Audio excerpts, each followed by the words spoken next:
Hello, everybody, and welcome to today's episode of Empower You. I'm your host, Janet Hickox, and I also have my co-host, Roger Wetzel, here with me today. Hello, Roger.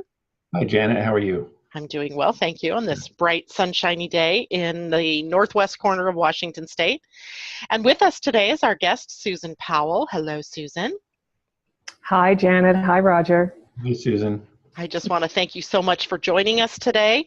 Of course, you know, and Roger, we've been working on the concepts of healing, alternative forms of healing, holistic healing. That has been our theme for the entire month of March. And Susan has come to us. I don't know, Roger, you met Susan somehow and then found out she was an extraordinary healer and, in fact, a holistic health educator. I loved that. I'm really intrigued by that. So I want to get into talking about that a little bit. But let me tell folks a little bit about you, Susan. Susan, I don't want to leave this. Hold on. Sorry. That was a mess. Susan Powell is a holistic health educator, medicine wheel guide, and access consciousness bars and body process facilitator with a deep interest and a background in exploring techniques for effecting positive change in her own and her clients' sense of wellness. From a variety of bodywork therapies to holotropic breathwork, from Native American ceremonies to access consciousness, and from theater for living, work to rediscovery. For over 30 years, she has investigated numerous modalities and traditions of healing. Thank you so much for joining us today, Susan. And I'm just going to start by letting you have a chance to tell us about who you are and how you came to be interested in the holistic healing field. Well, thank you for introducing me and for inviting me, both of you. It's a pleasure to be here. And let's see, it's kind of a long story, but I'll keep it short. I arrived on the planet like the rest of us, and it's kind of like you get whacked upside the head and a little jumbled a bit, and even kind of forget who you are and who you came here to be, and then slowly coming around to, oh, this is how people live here, and inside myself, I knew that I always knew something else was possible. And probably like many of your viewers and followers, I too went through a pretty bumpy time in my childhood, and it wasn't all awful, but there were a lot of pretty yucky things that happened, and I had a sense that there was something wrong with me, and that I needed fixing, and I needed help, and I needed to change, and all of that sort of thing. And so I got busy just looking into other possibilities. And when I was about 10 or so, my aunt, I was living with my dad's mother, my grandmother, and my aunt came home from work one day and said, "Can you rub my shoulders?" And I just fell in love with massaging her shoulders. And I walked on her back, and I just felt like I was doing something cool, and it felt good.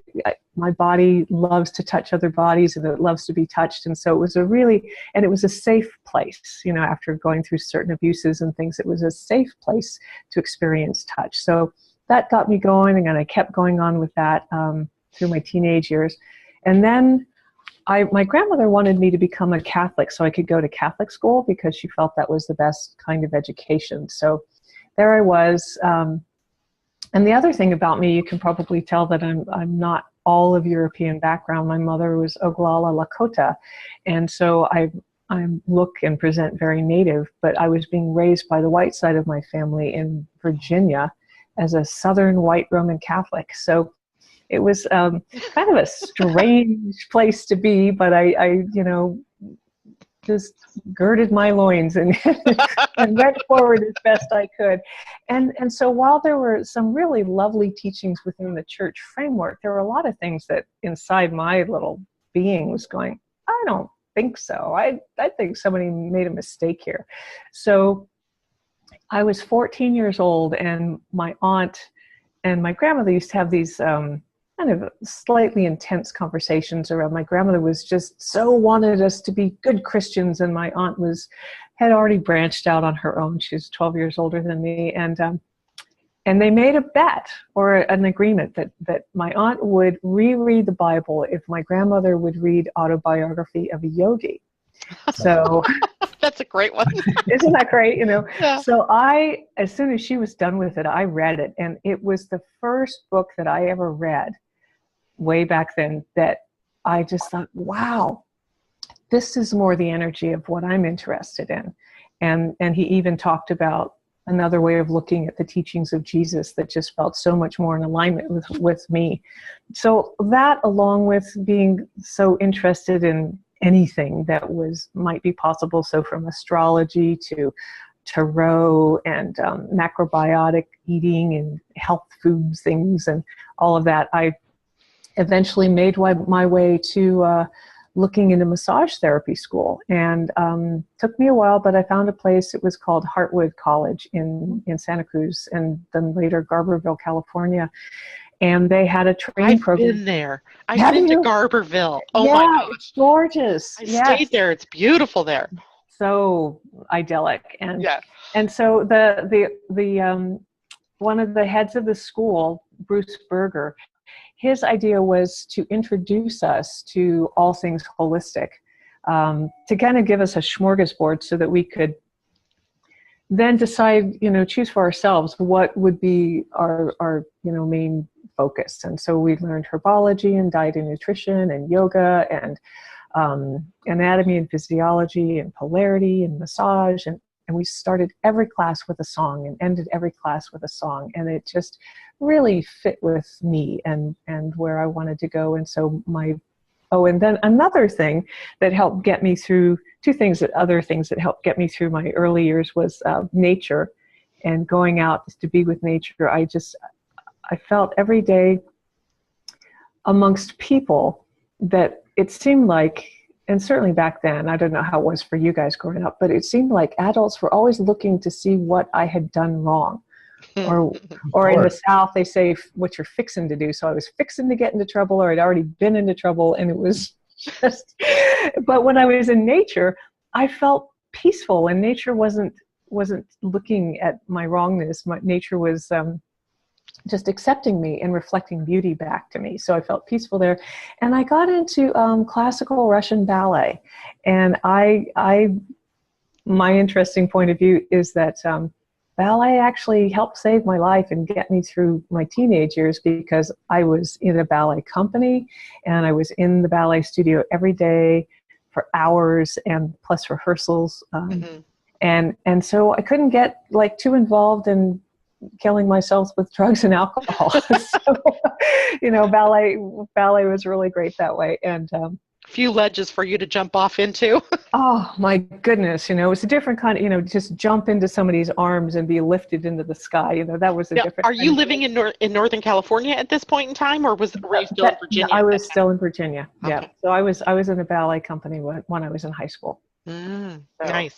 Yeah. Very nice. And so then I went to California, via Colorado and all sorts of other adventures. I've moved around a lot, and so and also so I was living in Florida at one point, and this fellow with whom I was acquainted, but I didn't really know him. Mm-hmm. You know how there's critters on the planet that are wild. We call them wild, and they live not in a domesticated way. And many people that I met were domesticated. And this man was not a domesticated man. He, in terms of his energy, he wasn't like, some kind of walking around with leaves in his hair or something, but he just is energetically, he was different. Yeah. And I always felt a little nervous around him because I was raised to be a good girl and just kind of stay within certain parameters of how to be. And he showed up at my doorstep one day, and I was like, wow, how did he find out where I lived? But I invited him in, and he had two gifts to give me and some words. And one was a beautiful kind of Navajo style necklace with lots of big chunky turquoise and silver on it. And this book about that, it had phrases about the medicine wheel in it. And he said, I just think this might be cool for you to check out. And then he left. And so as soon as I read the words medicine wheel, something inside me, after looking at, Christianity and Pentecostalism and, Hinduism and Buddhism and Taoism and all these things, and they all had good things for me. When I saw the medicine wheel, something inside me, it was like a little, what do they, dowser, it just went, yes, that. And it took me 3 years from then, and really about 3,000 miles, to find the woman who became my medicine teacher. Her name is Mahogany, and in English, Evelyn Eaton, and she's since passed on. But as soon as I met her, I just fell in love with this beautiful, beautiful elder, and I just followed her around and spent time with her. And when she had a catastrophic health issue and was hospitalized, it was in the area where I actually lived, so I could just kind of show up and be there. And when they finally were able to take her home, I got a call about a month later saying, it's so much, it's so intense. We're asking a few people if they'd be willing to come and assist. And I just said, I'll be there in 2 weeks. They're like, no, think about it. I said, I've thought about it. I'll be there in 2 weeks. And so I was able to be part of the team that assisted her in being comfortable before she made her final journey. And so that's kind of the long and the short of it. And then I've continued over the years just to look for modalities that help me, and so, it's great if it helped you, but if it didn't do anything for me, I can say, well, it worked on Janet, so maybe you want to check it out, but I can't really say for sure, from my own experience. And one of the things I noticed, you guys, is that over the years, there was this whole thing about healing takes a long time. And you really have to work at it and slog through it and all this stuff for a long time. That was the model forever. But, in the last 10 or so years, it's really gotten to how quickly change can actually happen. Right. And then there's the awareness that there's actually never been anything wrong with us, but that we ended up buying all these lies that there was something wrong. And so it's just been about reconnecting with who we truly are. And so, the medicine wheel continues to be a really beautiful, it's an assistant on your journey. It's a map. It's a ceremony. It's all kinds of things. It's a reminder, and a way of reflecting back to yourself, about yourself. And I've just witnessed over all these 30 odd years all the profound changes that people have experienced with it. And then some people, kind of go into the spiritual materialism end of things and make it be really significant, and we're doing this ceremony, and and how special am I? I'm in the ceremony, and I did that too, but but you kind of get over that. I did that one time. Yeah, just once though. For a moment. It was only a moment. Just a moment, and then I got slapped upside my head. No, but harden up. But there's this thing where we just get to this point. I guess ultimately, as long as you don't give up, you're going to get where you would like to go. And like that, who is it? E. Cummings had that wonderful poem about you'll finally you'll arrive to where you were and finally recognize that place. You'll see it for the first time, and I'm butchering the whole thing, but that concept that we're on this adventure, and it's always like Dorothy, she was you were always at home, and so we wasn't in Kansas. Yeah. Well, it could have been, Let's go to Kansas.